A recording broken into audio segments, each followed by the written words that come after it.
ನೀವು ಉಚಿತ ಸಹಾಯವಾಣಿ ಅಂತ ಯಾಕೆ ಇಟ್ರಿ? ಪರ್ಟಿಕ್ಯುಲರ್ ಆಗಿ ನೀವೇ ಯಾಕೆ ಸಹಾಯವಾಣಿ ನಡೆಸ್ತಿದ್ದೀರಾ? Very good point.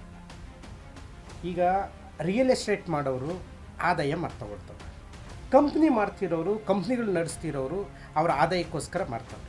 Cinema actors ಸಿನಿಮಾದಲ್ಲೇ acting ಮಾಡಿ ಅವ್ರ ಲೈಫನ್ನು ಕಟ್ಕೊಳ್ತಾರೆ. ಕರೆಕ್ಟಾ? ರಾಜಕೀಯದಲ್ಲಿ ರಾಜಕಾರಣಿಗಳು ಅವರ ಭವಿಷ್ಯ, ಅವ್ರ ಮಕ್ಕಳ ಭವಿಷ್ಯ, ಅವ್ರ ಜೀವನಕ್ಕೋಸ್ಕರ ರಾಜಕೀಯ ಮಾಡ್ತಾರೆ. ಸಣ್ಣ ಪುಟ್ಟ ತರಕಾರಿ ವ್ಯಾಪಾರ, ಮಣ್ಣಿನ ವ್ಯಾಪಾರ, ಕಲ್ಲು ವ್ಯಾಪಾರ, ಚಪ್ಪಲಿ ವ್ಯಾಪಾರ ಎಲ್ಲವೂ ವ್ಯಾಪಾರ ಮಾಡ್ತಾ ಇರೋರು ಪ್ರತಿಯೊಬ್ಬರ ಭವಿಷ್ಯಕ್ಕೋಸ್ಕರನೇ ನೋಡಿ ಮಾಡ್ತಾಯಿದ್ದಾರೆ. ಕರೆಕ್ಟಾ? ನಿಮ್ಮ ಗೌರ್ಮೆಂಟ್ ಹಾಸ್ಪಿಟ್ಲ್ ನಡೆಸಿದ್ರೂ ಸರಿ, ಪ್ರೈವೇಟ್ ಹಾಸ್ಪಿಟ್ಲ್ಗಳು ನಡೆಸಿದ್ರೂ ಸರಿ, ಎಲ್ಲರೂ ಅವ್ರವ್ರ ಆದಾಯಕ್ಕೋಸ್ಕರ ಬದುಕ್ತಿದ್ದಾರೆ. ಸರಿನಾ? ಆದರೆ ಒಬ್ಬ ಬಡವನಿಗೆ ಸಿಗಬೇಕಾಗಿರೋಂಥ ಮೂಲಭೂತ ಸೌಕರ್ಯಗಳನ್ನು ಕೊಡಿಸ್ಬೇಕಾದವ್ರು ಯಾರೀಗ? ಗೌರ್ಮೆಂಟ್. ಈಗ ಗೌರ್ಮೆಂಟ್ ಅವರು ನಿಜವಾಗ್ಲೂ ಬಡವರಿಗೆ ಕೊಡ್ತಾ ಇದ್ದಾರಾ? ಕೊಡ್ತಾ ಇಲ್ಲ. ಅದು ಜನ ಹೋಗಿ ತಾಲೂಕು ಕಚೇರಿ ಮುಂದೆ, ಅಧಿಕಾರಿಗಳ ಮುಂದೆ, ಇಲಾಖೆಗಳ ಮುಂದೆ ಭಿಕ್ಷೆ ಬೇಡಿ ಬೇಡಿ ಸಾಕಾಗ್ಬಿಟ್ಟೈತೆ. ಒನ್ ಟೈಮ್ ನಾನೂ ಕೂಡ ಸರ್ಕಾರಿ ಕಚೇರಿಗಳ ಮುಂದೆ ಭಿಕ್ಷೆ ಬಿಡಿದ್ದೀನಿ ಅಧಿಕಾರಿಗಳ ಹತ್ರ. ನಂಗೆ ಈ ಕೆಲಸ ಮಾಡಿಕೊಡ್ರಿ, ಈ ಕೆಲಸ ಮಾಡಿಕೊಡ್ರಿ, ನನ್ನ ಜಮೀನು ಯಾರೋ ಕಬಳಿಸ್ಕೊಂಡ್ಬಿಟ್ಟಿದ್ದಾರೆ, ಅವ್ರ ಮೇಲೆ ಕ್ರಮ ತಗೊಳ್ಳಿ ಸರ್ ಅಂತ ಬೇಡ್ಕೊಂಡಿದ್ದೀರಿ. ಸರ್ ನನ್ನ ಮೇಲೆ ದೌರ್ಜನ್ಯ ಮಾಡ್ತಾಯಿದ್ದಾರೆ, ನಮ್ಮೂರಲ್ಲಿ ನನ್ನ ಮೇಲೆ ಗಲಾಟೆ ಮಾಡ್ತಾಯಿದ್ದಾರೆ, ಪೊಲೀಸ್ ಸ್ಟೇಷನ್ ಕಂಪ್ಲೇಂಟ್ ತೊಗೊಳ್ಳಿ ಅಂತ ಹೋಗಿದ್ದೀವಿ. ಒಬ್ಬನೂ ಕೂಡ ನನಗೆ ನ್ಯಾಯ ಇದುವರೆಗೂ ಕೊಡಿಸಿರಲಿಲ್ಲ. ಅದಕ್ಕೋಸ್ಕರ ನಂತರನೇ ಇನ್ನೂ ಸಾವಿರಾರು ಜನ, ಕರ್ನಾಟಕದಲ್ಲಿ ಸುಮಾರು 7.5 ಕೋಟಿ ಜನಸಂಖ್ಯೆನೂ ಕೂಡ ಇದೇ ಯಾರೋ ಒಬ್ಬ ನನಗೆ ಸಹಾಯ ಮಾಡ್ತಾನೆ ಅಂತ ಕಾಯ್ತಾನೇ ಇದ್ದಾರೆ. ಇದುವರೆಗೂ ನಮಗೆ ಸ್ವಾತಂತ್ರ್ಯ ಬಂದು 78 ವರ್ಷ ಆದರೂ ಕೂಡ ಇದುವರೆಗೂ ಯಾರಿಗೂ ಯಾವ ಸಮಸ್ಯೆಗೂ ಪರಿಹಾರ ಕೊಡೋಕ್ಕೆ ಒಬ್ಬರು ಬಂದಿಲ್ಲ. ನೀವೇ ಹೇಳಿ ಅಲ್ವಾ ಮೇಡಮ್? ಈಗ ನಮ್ಗೆ ಆರೋಗ್ಯ ಕೆಟ್ಟೋಗೈತೆ ಅಂತಂದರೆ ಹಾಸ್ಪಿಟ್ಲು ಓಪನ್ ಮಾಡಿ ಇಟ್ಕೊಂಡಿರ್ತಾರೆ. ರೋಡಲ್ಲೂ ಹಾಸ್ಪಿಟ್ಲ್ಗಳಿದ್ದಾವೆ, ಇದಾವೆ ಇಲ್ವಾ? ನಮಗೆ ಹೊಟ್ಟೆ ಹಸಿತೈತೆ, ಊಟ ಮಾಡಬೇಕು ಅಂದರೆ ರೋಡಲ್ಲೂ ಕೂಡ ಹೋಟ್ಲಿದೆ. ಬಟ್ಟೆ ತೊಗೊಳ್ಬೇಕು ಅಂತಂದರೆ ರೋಡಲ್ಲೂ ಬಟ್ಟೆ ಅಂಗಡಿಗಳಿದ್ದಾವೆ. ಆದರೆ ಒಬ್ಬ ಬಡವನಿಗೆ ಕಷ್ಟಕ್ಕೆ, ಅವನಿಗೆ ಆಗಿರೋ ಅನ್ಯಾಯಕ್ಕೆ ನಿನಗೆ ನ್ಯಾಯ ಕೊಡಿಸ್ತೀನಿ ಬಾ ಅಂಥೇಳಿ ಎಲ್ಲೂ ಒಂದು ಕಚೇರಿ ಓಪನ್ ಇಲ್ಲ. ಗಂಡ ಹೆಂಡತಿ ಸಮಸ್ಯೆ ಆದರೂ ಉಚಿತವಾಗಿ ನ್ಯಾಯ ಕೊಡಿಸೋರಿಲ್ಲ.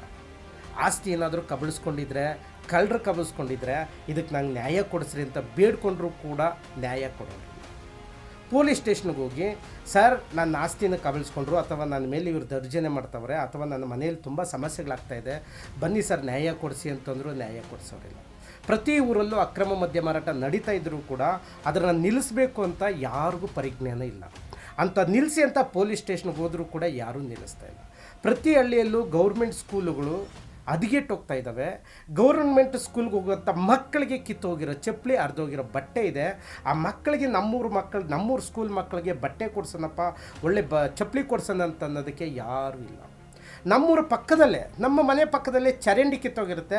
ಆ ಚರಂಡಿನ ರೆಡಿ ಮಾಡಿಸ್ಬೇಕು ಅಂತ ಜ್ಞಾನ ಯಾರಿಗೂ ಇಲ್ಲ. ಕಿತ್ತೋಗಿರೋ ರೋಡಲ್ಲೇ ಓಡ್ತಾರೆ, ಕಿತ್ತೋಗಿರೋ ಚರಂಡಿಯಲ್ಲೇ ಇರ್ತಾರೆ. ಅಲ್ಲಿ ವಾಸನೆ ಹೊಡಿತಾ ಇದ್ರು ಅದೇ ಊರಲ್ಲೇ ಇರ್ತಾರೆ. ಪ್ರತಿ ಊರಲ್ಲೂ ಪ್ರತಿ 60 ವರ್ಷ 70 ವರ್ಷ ಆದವ್ರಿಗೆ ಸರಿಯಾದಂತಹ ಚಿಕಿತ್ಸೆ ಇಲ್ಲದೆ, ಟ್ಯಾಬ್ಲೆಟ್ಸ್ ಇಲ್ಲದೆ, ಒದ್ಕೊಳ್ಳೋಕ್ಕೆ ಕಂಬಳಿ ಇಲ್ಲದೆ, ಹಾಸ್ಕೊಳ್ಳೋಕ್ಕೆ ಚಾಪೆ ಇಲ್ಲದೆ ಎಷ್ಟೋ ಜನ ಪರದಾಡ್ತಾರೆ. ಇಂಥವ್ರಿಗೆಲ್ಲರಿಗೂ ಸರ್ಕಾರ ಧೈರ್ಯ ಮತ್ತು ಬೆಂಬಲ ಕೊಡಬೇಕಾಗಿತ್ತು.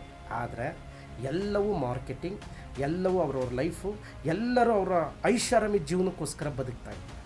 ಈಗ ಇಷ್ಟೂ ಬದಲಾಗಬೇಕು ಅಂತಂದರೆ ಏನು ಮಾಡಬೇಕೀಗ? ಯಾರಾದರೂ ಒಬ್ಬ ಬರಬೇಕು. ನಿನ್ನ ಹತ್ರ ₹1 ತೊಗೊಳ್ಳದೆ ಸರ್ಕಾರ ನಿನಗೆ ಏನೇನು ಯೋಜನೆಗಳು ಕೊಡ್ತಾಯಿದೆ, ಸರ್ಕಾರ ನಿನ್ನ ಕಷ್ಟಕ್ಕೆ ಆಗ್ತೀನಿ ಅಂತ ಏನೇನು ಮಾತು ಕೊಟ್ಟಿದ್ರೋ ಅದು ನಡೆಸ್ತಾ ಇಲ್ವಲ್ಲ, ಅದು ನಾನು ನಿನ್ನ ಜೊತೆಲಿ ನಿಂತ್ಕೊಳ್ತೀನಿ ಅಂತಂದರೆ ಪ್ರತಿಯೊಬ್ಬ ಬಡವನಿಗೆ ಬೇಕಾಗಿರೋದು ಅದೇ ಅಲ್ವಾ? ಈಗ ನಿಮ್ಮ ಮನೆ ಪಕ್ಕದಲ್ಲಿ ಚರಂಡಿ ಕಿತ್ತೋಗಿದೆ, ಅದು ಸರಿ ಮಾಡಬೇಕಾಗಿರೋದು ಒಬ್ಬ ಗ್ರಾಮ ಪಂಚಾಯತಿ ಸದಸ್ಯ. ಗ್ರಾಮ ಪಂಚಾಯತಿ ಸದಸ್ಯನೇ ಆ ಕಡೆ ಗಮನ ಕೊಡ್ತಾ ಇಲ್ಲ ಅಂತಂದರೆ ಇನ್ಯಾರು ಸರಿ ಮಾಡಬೇಕು? ಪಂಚಾಯಿತಿಗಳು ಹಳ್ಳಿಗಳನ್ನು ಅಭಿವೃದ್ಧಿ ಮಾಡ್ತೀನಿ ಅಂತ ಹೇಳ್ತವ್ರೆ. ಅಭಿವೃದ್ಧಿ ಮಾಡಿದೆ ಇನ್ನೂ ಹಳ್ಳಿಗಳೇ ಕುಂಠಿತ ಆಗಿ 30-35 ವರ್ಷ ಆಯಿತು ಪಂಚಾಯಿತಿಗಳು ಬಂದು, ಈಗ ತನಕ ಒಂದು ಹಸಿರು ಗ್ರಾಮ ಮಾಡೋಕ್ಕಾಗಿಲ್ಲ. ಯಾಕೆ ಇವೆಲ್ಲ ನಡೀತಿದೆ ಅಂತಂದರೆ ಪ್ರಶ್ನೆ ಮಾಡೋಕ್ಕೆ ಯಾರೂ ಇಲ್ಲ, ಪ್ರಶ್ನೆ ಮಾಡಿದ್ರೂ ಕೇಳೋರಿಲ್ಲ. ಒಬ್ಬ ಮನುಷ್ಯ ಬದುಕೋದು ಎಷ್ಟು ದಿನ ಬದುಕಿರ್ತಾನೋ ಗೊತ್ತಿಲ್ಲ. ಕೊರೋನಾ ಅಂತ ಮಹಾಮಾರಿ ಬಂದು ಇನ್ನೂ ಎಷ್ಟು ಜನನ ಬಲಿ ತಗೊಳುತ್ತೋ ಗೊತ್ತಿಲ್ಲ. ಅಟ್ಲೀಸ್ಟ್ ನಾವು ಭಗತ್ ಸಿಂಗ್ ಅಂತ ನೆಲದಲ್ಲಿ ಹುಟ್ಟೋರು, ನಾವು ಅಂಬೇಡ್ಕರ್ ನೆಲದಲ್ಲಿ ಹುಟ್ಟಿದ್ರಂಥವ್ರು, ನಾವು ಬುದ್ಧ ಬಸವ ಅಂತ ವಿಚಾರಗಳನ್ನು ತಿಳ್ಕೊಂಡು ಬೆಳೀತಾ ಇರೋರು ನಾವೇನು ಮಾಡಬೇಕೀಗ? ಸ್ವಾರ್ಥವಾಗಿ ಇರೋದಕ್ಕಿಂತ ಸ್ವಾಭಿಮಾನವಾಗಿದ್ದು ಪ್ರತಿಯೊಬ್ಬ ಬಡವನಿಗೆ ನ್ಯಾಯವನ್ನು ಒದಗಿಸ್ಕೊಡ್ಬೇಕಾದವ್ರು ನಾವು ಇವತ್ತು ನ್ಯಾಯ ಕೊಡ್ಸೋಕ್ಕೆ ಒಬ್ಬರು ಇಲ್ವಲ್ಲ.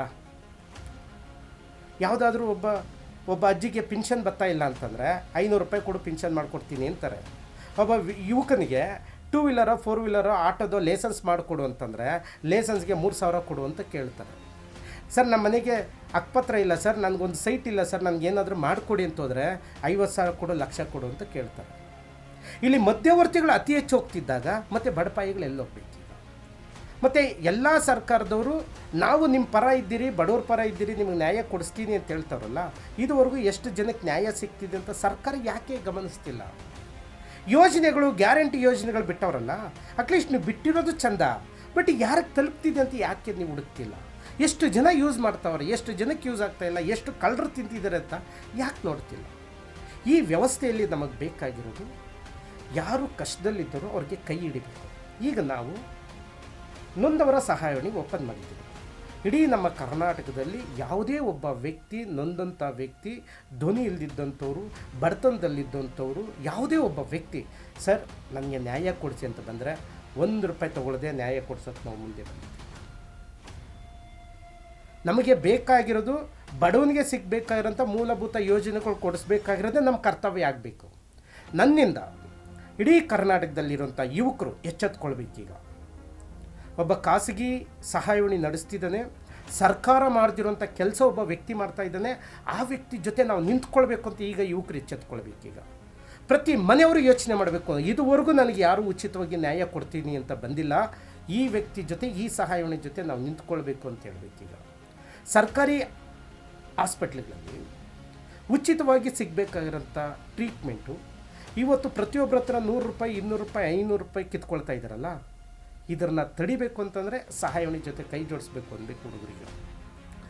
ಪ್ರೈವೇಟ್ ಖಾಸಗಿ ಹಾಸ್ಪಿಟ್ಲ್ಗಳಲ್ಲಿ ದಂಧೆ ನಡೀತಿದ್ರು ಕೂಡ ಬ್ಲಡ್ ಚಾರ್ಜ್ಗಿಷ್ಟು, ಬೆಡ್ ಚಾರ್ಜ್ಗಿಷ್ಟು, ಪ್ರತಿ ಒಂದೊಂದು ಟ್ರೀಟ್ಮೆಂಟ್ಗೂ 1 to 2 ಬಿಲ್ ಆಗ್ತಾವ್ರಲ್ಲ, ಇದು ಆಗ್ತಾ ಇರೋದು ಯಾರ ಮೇಲೆ? ಬಡವ್ರ ಮೇಲೆ ಅಲ್ವ? ಇದು ತಡಿಬೇಕು. ಇದೆಲ್ಲವೂ ತಡಿಬೇಕು ಅಂತಂದರೆ ನಾವು ಎಷ್ಟೇ ಸಮಸ್ಯೆ ಬಂದರೂ, ಎಷ್ಟೇ ಕಷ್ಟ ಆದರೂ ಯುವಕರಿಗೆ ಜಾಗೃತಿ ಮೂಡಿಸ್ಬೇಕು, ಪ್ರತಿಯೊಬ್ಬ ಬಡವನ ಜೊತೆ ನಾವು ನಿಂತ್ಕೊಳ್ಬೇಕು. ಈಗ ನನಗೇನು ಕಷ್ಟ ಆಯಿತು, ನನಗೇನು ಸಮಸ್ಯೆಗಳಾಯಿತು, ನಾನು ಎಷ್ಟು ಕಷ್ಟವನ್ನು ಅನುಭವಿಸಿದೆ, ಅದನ್ನು ನಾನು ಮಂದಟ್ಟು ಮಾಡಿಕೊಂಡು ಇನ್ನು ಮುಂದೆ ನನ್ನ ಕರ್ನಾಟಕದಲ್ಲಿರುವಂಥ ನನ್ನ ಕನ್ನಡಿಗರಿಗಾಗಿರಲಿ, ಕರ್ನಾಟಕದಲ್ಲಿರುವಂಥ ಎಲ್ಲ ಬಡ ಜನಕ್ಕೆ ಆಗಿರಲಿ, ನನಗಾಗಿರುವಂಥ ಸಮಸ್ಯೆ ಆಗಬಾರ್ದು ಅನ್ನೋ ಕಾರಣಕ್ಕೆ ನೊಂದವರ ಸಹಾಯವಾಣಿ ಓಪನ್ ಮಾಡಿದ್ದೀನಿ. ಎಷ್ಟು ಜನ ಬರ್ತಿರೋ ಬನ್ನಿ ನೊಂದವರು, ನನ್ನ ಕೈಯಲ್ಲಾದಷ್ಟು ನಾವು ಸಹಾಯ ಮಾಡೋದಕ್ಕೆ ರೆಡಿ. ಅದಕ್ಕೋಸ್ಕರನೀಗ ಜಿಲ್ಲಾ ಮತ್ತು ವಿಧಾನಸಭಾ ಕ್ಷೇತ್ರದಲ್ಲಿ ಶಾಖೆ ಮಾಡ್ತಿರೋದು. ಇಲ್ಲಿ ಬೇಸರ ಏನು ಅಂತಂದರೆ, ಸಮಾಜವನ್ನು ಸರ್ ಮಾಡಬೇಕು ಅಂತ ಹೊರಟಾಗ ಅದನ್ನು ತುಳಿಯೋಂಥವ್ರೆ 100 ಜನ ಇದನ್ನು ತುಳಿಬೇಕು ಅಂತ ಪ್ರಯತ್ನ ಪಡ್ತಾ ಇದ್ದರೂ ಕೂಡ ನಾವು ಕುಗ್ಗದೆ ಜಗ್ಗದೆ ಬಡವ್ರ ಪರ ನಿಂತ್ಕೊಳ್ಬೇಕಾಗಿರೋದೇ ನಮ್ಮ ಉದ್ದೇಶ, ನಮ್ಮ ಕೆಲಸ. ಇದು ಕೊನೆಯದಾಗಿ ಏನು ಅಂತಂದರೆ, ನೀವು ಕೇಳಿರೋ ಪ್ರಶ್ನೆ ತುಂಬ ಅದ್ಭುತವಾಗಿತ್ತು. ಯಾರೋ ಮಾಡ್ತಾರೆ ಅಂತ ಕಾಯೋದು ಬೇಡ. ಈಗ ಯುವಕರು ಯಾರೋ ಒಬ್ಬರು ಮಾಡಿದ್ದಾರೆ, ಅದ್ರ ಜೊತೆ ನಾವು ಸೇರಬೇಕು ಅಂತ ಇರಬೇಕೀಗ. ಈಗ ಬೆಲೆ ಏರಿಕೆ ಜಾಸ್ತಿ ಆಗೋದು ನಮಗೇನೆ. ಪೆಟ್ರೋಲ್ ರೇಟ್ ಜಾಸ್ತಿ ಆದರೂ ನಾವೇ ಕಟ್ಟಬೇಕು, ಡೀಸೆಲ್ ರೇಟ್ ಜಾಸ್ತಿ ಆದರೂ ನಾವೇ ಕಷ್ಟ ಅನುಭವಿಸ್ಬೇಕು. ಗ್ಯಾಸ್ ರೇಟ್ ಈಗ ಜಾಸ್ತಿ ಆಯಿತು, ಈಗ ಯಾರು ಅನುಭವಿಸ್ತಿರೋದು? ಬಡವರೇ ಅಲ್ವಾ? ಮತ್ತು ನಿಮಗೆ ಹಾಲಿನ ರೇಟ್ ಜಾಸ್ತಿ ಆದರೂ ಕಷ್ಟ ಅನುಭವಿಸೋದು ಯಾರು? ತರಕಾರಿ ರೇಟ್ ಜಾಸ್ತಿ ಆದರೂ ಅನುಭವಿಸೋದು ಯಾರು? ಎಲ್ಲವೂ ಮಿಡ್ಲ್ ಕ್ಲಾಸ್ ಜನನೇ.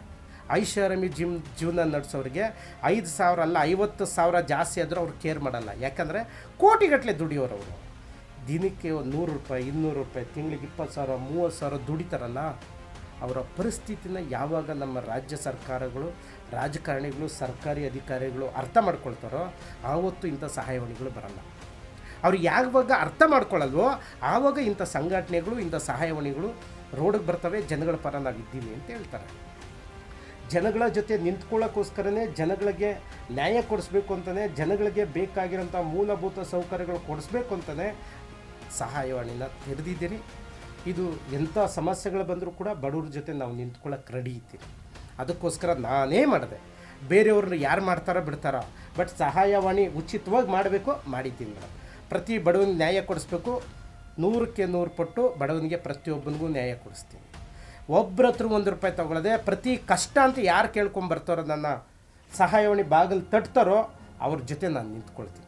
ಅದು ಎಷ್ಟೇ ದೂರ ಹೋಗಿರಲಿ, ನ್ಯಾಯಕ್ಕೋಸ್ಕರ ಎಷ್ಟೇ ದೂರ ಹೋದರೂ ಕೂಡ ಅವರಿಗೆ ನ್ಯಾಯ ಕೊಡಿಸ್ಕೊಡೋ ಜವಾಬ್ದಾರಿ ನಮ್ಮ ಸಹಾಯವಾಣಿ.